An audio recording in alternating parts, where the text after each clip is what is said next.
கர்த்தருடைய பரிசுத்தமுள்ள நாமத்திற்கு ஸ்தோத்திரம். இந்த நாளின் கர்த்தருடைய வார்த்தையாக ஏசாயா தீர்க்க தரிசன புஸ்தகம் 7வது அதிகாரம் 14வது வசனம்.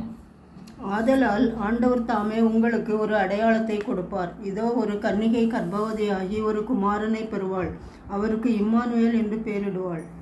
எனக்கு அருமையானவர்களே, கர்த்தர் ஒரு அடையாளத்தை கொடுப்பார்.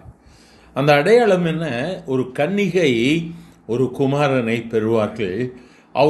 அவருக்கு பெயர் இம்மானுவேல் என்று சொல்லப்பட்டிருக்கிறது. இயேசு கிறிஸ்து பிறப்பதற்கு பல நூற்றாண்டுகளுக்கு முன்பதாகவே எழுதப்பட்ட இந்த வார்த்தை ஏசாயா தீர்க்கதரிசியின் மூலமாய் சொல்லப்படுகிறது.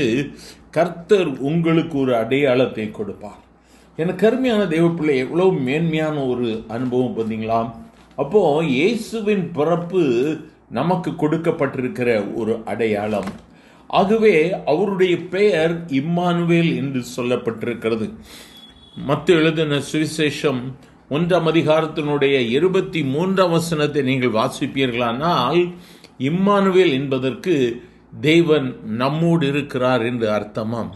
ஆகவே இயேசுவின் பிறப்பு அல்லது இயேசுவினுடைய பிறப்பின் நற்செய்தி தேவன் நம்மோடு இருக்கிறார் என்பதை பிரதிபலிக்கிறது. இந்த நாட்களிலும் நாம் கிறிஸ்துவின் பண்டிகையை இந்த நாட்களிலே கொண்டாடும்படியாக உற்சாகத்தோடு, குடும்பமாக, பிள்ளைகளோடு, சமுதாயத்தோடு, சபையோடு கூட ஒருங்கிணைத்து நிற்கிற நாட்களில் கிறிஸ்துவின் பிறப்பை நாம் எதற்காக வெளிப்படுத்துகிறோம்? தேவன் என்னோடு கூட இருக்கிறார்.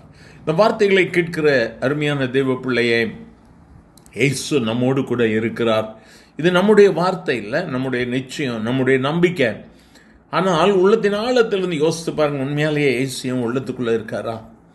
கர்த்தருக்கு விரும்பாத செய்யறது நிமித்தமா அவர் ஒருவேளை என்னை விட்டு போயிடுறாரா?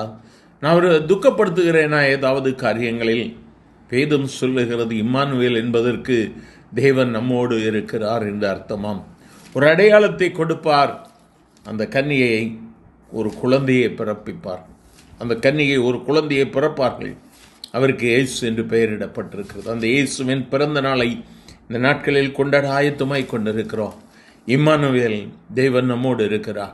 அவர் உன்னை கைவிட மாட்டார். சோர்ந்து போயிருக்கிறியாம், வியாதி, பலவீனம், பலவிதமான கஷ்டங்கள், இந்த பண்டிகை நாட்களை எப்படி கொண்டாடுவேன், நிறைய கேள்விக்குறி இல்லை.